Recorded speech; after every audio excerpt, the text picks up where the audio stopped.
Hello guys, welcome back to Nivesh Kashyap Tutorials. I'm your mentor for current affairs and legal GK and we're back with our new video. So guys, आज की video में हम discuss करने वाले हैं about the legal vocab जो कि आपकी बहुत इंपॉर्टेंट रोल प्ले करती है for different law entrance examinations. And आज की जो हम लीगल वोकैब डिस्कस करने वाले हैं वो बहुत सारे आपको एंट्रेंस एग्जामिनेशंस में हेल्पफुल रहेगी and also the translator exam जो कि आपका होता है पटना हाईकोर्ट का।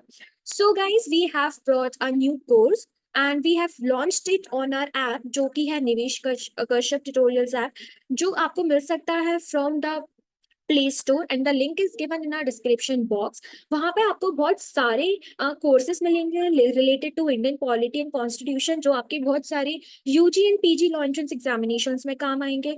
Also for Patna high court exams के लिए हमारे पास लाइव एंड रिकॉर्डेड क्लासेस का भी कोर्स है आपके लिए। Also for the CUET PG law courses, उसके लिए भी हमारे पास लाइव क्लासेस है and also our app is going to provide you many e books जो आपके बहुत सारे law entrance examinations and the high court examinations में काम आएंगे। ऑल्सो हम लोग रिलीज करने वाले हैं about the top landmark judgments, जिसकी आपकी सीरीज फर्दर देखने को मिलेगी।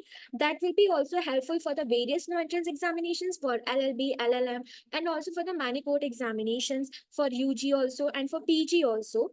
ऑल्सो हमारे पास बिहार जुडिशियल सर्विसेज का भी pre and main guidance program भी है। ये सारी चीजें आपको मिलेंगी हमारे ऐप पर, जिसकी लिंक दी गई है in the description box and you can download it from that. So guys, आज की वीडियो में हम फर्दर मूव करते हैं विद आवर लीगल वोकैब जो आपके एग्जाम में, ट्रांसलेटर एग्जाम में यूजफुल होगी। अगर हम स्टार्ट करें, हमारा फर्स्ट है अबाउट द एक्नॉलेजमेंट। तो एक्नॉलेजमेंट बेसिकली क्या होता है? Acknowledgement. So let's see from here.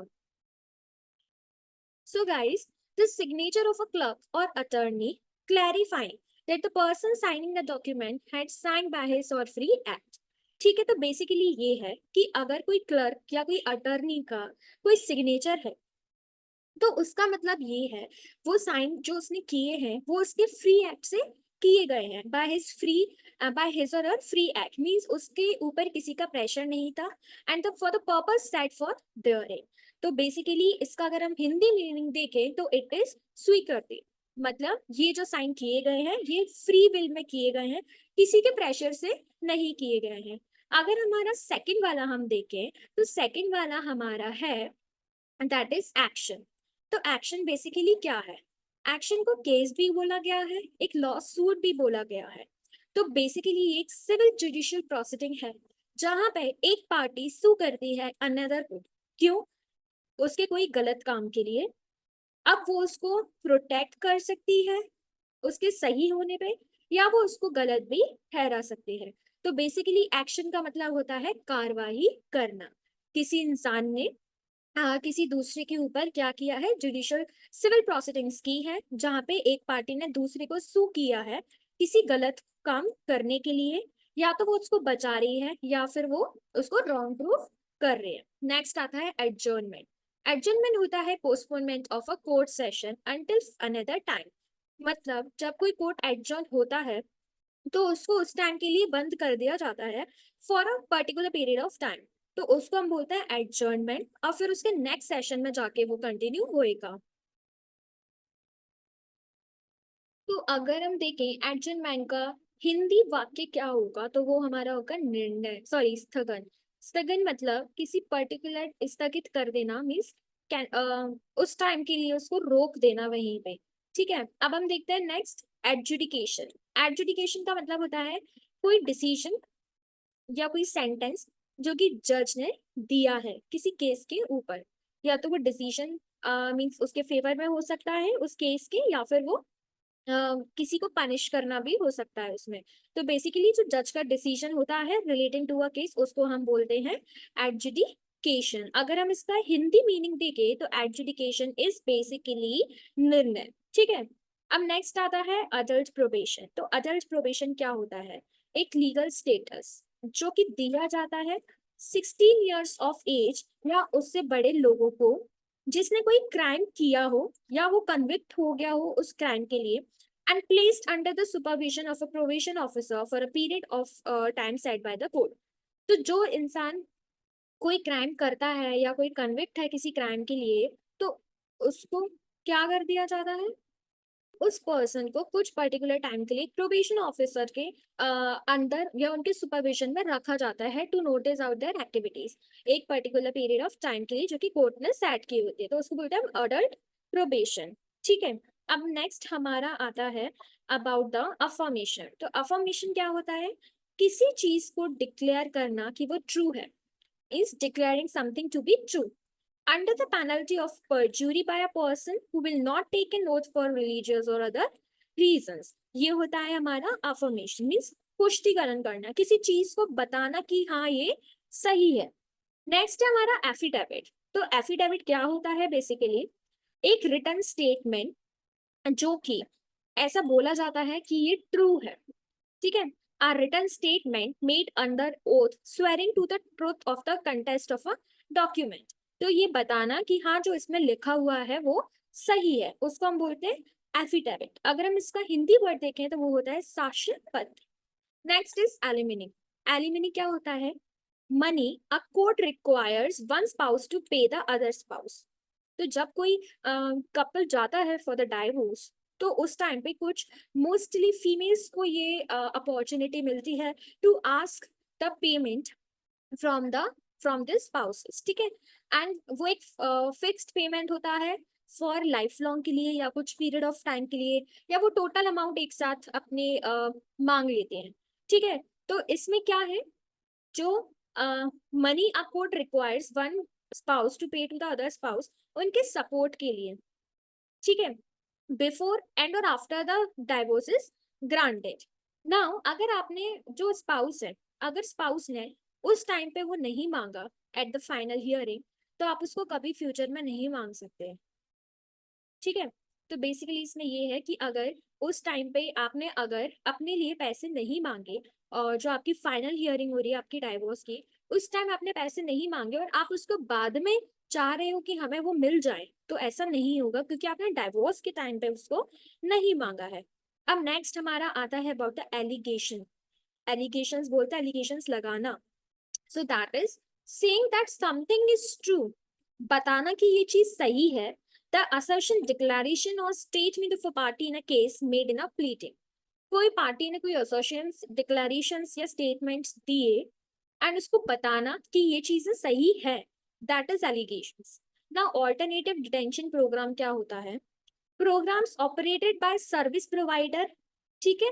तो सर्विस प्रोवाइडर के अंडर में कुछ प्रोग्राम्स ऑपरेट करना under the office of alternative sanctions used to detain juveniles instead of in a juvenile detention centre. तो इन जो जुवेनाइल्स होते हैं उनको जुवेनाइल सेंटर डिटेंशन सेंटर के अंडर डिटेन करने के बाद मीन्स अलावा कहाँ किया जा रहा है, means instead juvenile detention centre की कहाँ किया जा रहा है, under the office of alternate sanctions. ठीक है। So this is alternative detention programmes. तो बेसिकली ऑल्टरनेटिव डिस्प्यूट रिजोल्यूशन क्या होता है, सो ऑल्टरनेट डिस्प्यूट रिजोल्यूशन को एडीआर बोलते हैं, as it is a shorter form. अब कोई भी मेथड जो कि यूज किया जाता है to resolve the disputes other than the traditional trial proceedings, उसको बोलते हैं ऑल्टरनेटिव डिस्प्यूट रिजोल्यूशन। इसका एक एग्जांपल यहाँ पे दिया है मीडिएशन। अब जो एडीआर प्रोग्राम्स होते हैं वो स्पीड अप करते हैं disposition of civil cases, means civil cases को निपटाने में हम जैसे बोल सकते हैं, मींस जो केस रिजॉल्व करने में वो यूज होते हैं। कौन, एडीआर प्रोग्राम्स हेल्प करते हैं कि ये केस जल्दी से जल्दी रिजॉल्व हो जाए। अब नेक्स्ट हमारा आता है क्या, ऑल्टरनेटिव इनकारनेशन सेंटर। तो ऑल्टरनेटिव इनकारनेशन सेंटर क्या होता है, इसको एआईसीबी बोला जाता है।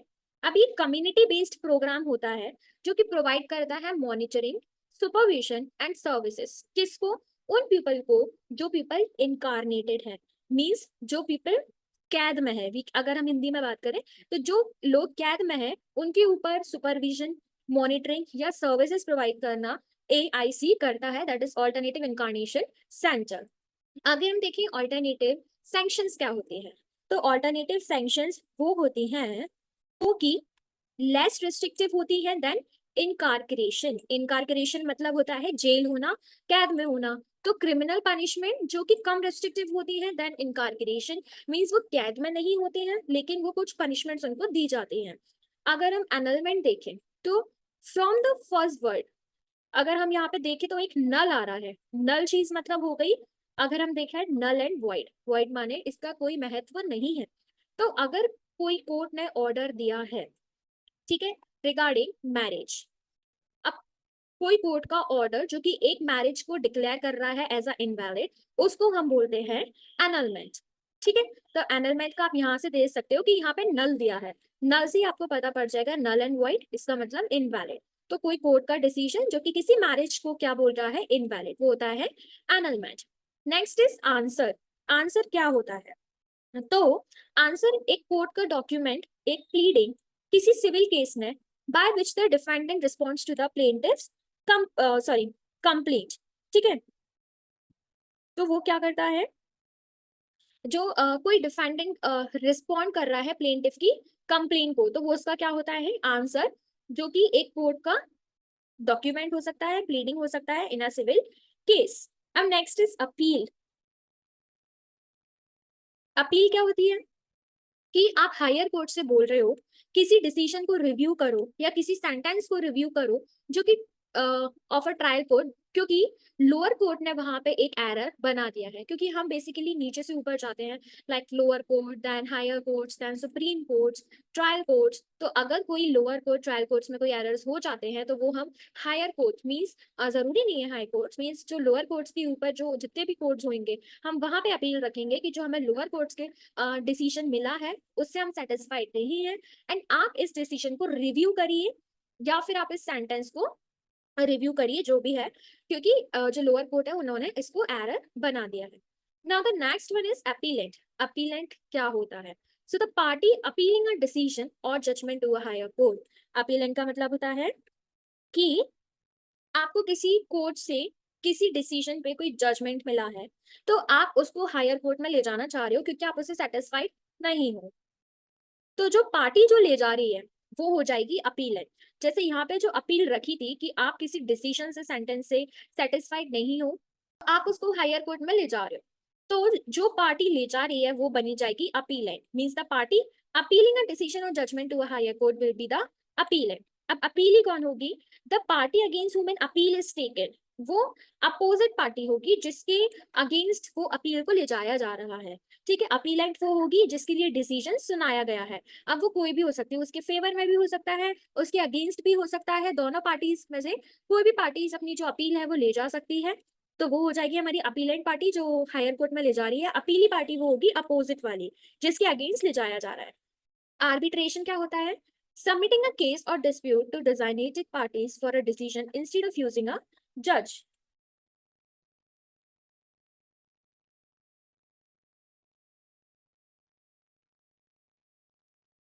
तो इसमें क्या होता है, किसी जज का इन्वॉल्वमेंट नहीं होते हुए कोई डिजाइनेटेड पार्टी है, आप उसको ये केस सबमिट कर रहे हो, मींस आप पार्टीज के बीच में उस केस को रिजॉल्व कर रहे हो instead of going to a जज। अरेस्ट क्या होता है? अरेस्ट अगर हम देखें इन द सिंपल टर्म्स, किसी इंसान को कोई गलती के लिए कैद करना या फिर उसको गिरफ्तार करना, कैद तो बाद में होगा, गिरफ्तार करना। तो जब कोई पर्सन को कस्टडी में लिया जाता है by a police officer and उस पर किसी क्राइम को चार्ज लगाया जाता है, तो वो होता है हमारा अरेस्ट। नाउ एरियरेजेस क्या होता है? सो मनी फॉर एलिमनी और child support which is overdue and unpaid. जैसे अभी हमने ऊपर डिस्कस किया था एक टर्म दैट वाज एलिमनी, ठीक है, जिसमें कि स्पाउस को बोला जाता है कि आप डाइवोर्स के टाइम पे आपको जितने भी पैसे मांगने हैं या फिर आप आगे मांगना चाहोगे वो आप अभी कंफर्म कर लीजिए, क्योंकि आप बाद में क्लेम करोगे तो वो आपको नहीं मिलेंगे। तो डाइवोर्स के टाइम पे जो आपका एग्रीमेंट होगा या फिर जो भी आपकी हियरिंग में आएगा कि आपको मंथली इतना पे करना है या डेली इतना, मीन्स मंथली इतना पे करना है, वन टाइम इतना पे करना है, आप उसी टाइम मांगो कोर्ट में। अगर आप बाहर मांगोगे या आफ्टर डाइवोर्स मांगोगे तो आपको ग्रांट नहीं किया जाएगा। तो वो था हमारा एलिमनी। या फिर चाइल्ड सपोर्ट, बच्चे के सपोर्ट के लिए, उसकी पढ़ाई के लिए, उसके फ्यूचर के लिए आप जो पैसे मांग रहे हो, लेकिन वो ओवर ड्यू है, वो दूसरी पार्टी से नहीं आया है एंड आपको पे नहीं किया गया है, तो वो हो जाएगा आपका arrearages. Okay, next is assistant attorney general. तो ये क्या है? An attorney who represents a state agency in civil cases. तो कोई अटर्नी अगर किसी स्टेट एजेंसी को सिविल केसेस में रिप्रेजेंट कर रहा है तो वो है हमारा असिस्टेंट अटर्नी जनरल। ठीक है, अगर हम नेक्स्ट देखें तो वो है अटैचमेंट। अटैचमेंट क्या होता है? किसी फाइनल जजमेंट पे किसी प्रॉपर्टी या असेट्स का लीन ऑन करना, टू होल्ड इट, टू पे और सेटिस्फाई। ठीक है, तो कोई फाइनल जजमेंट पे किसी प्रॉपर्टी असेट्स को होल्ड करना, टू पे, ठीक है, तो उसको हम बोल देते हैं attachment. So guys, this was the end of the video. I hope that you would like our video. Before going, just like the video, hit the bell icon, subscribe to the channel, also share the video, also comment down below for any doubts. And also you can get the PDF of this video on our Telegram channel. Also just install our apps. You can get the various courses on it that will be helpful for your various examinations. And don't forget to share this video. Also stay tuned with us as we are going to bring the new series on the top landmark judgments that will be very helpful for your various examinations, as well as the CLAT examinations is coming too in the December. So stay updated with us for those videos, for this preparation videos, and I hope that your preparations are going well. Also, comment down below if you want many videos regarding CLAT. So, we will be discussing the portion of it and the main topics about the CLAT. So, thanks for watching the video.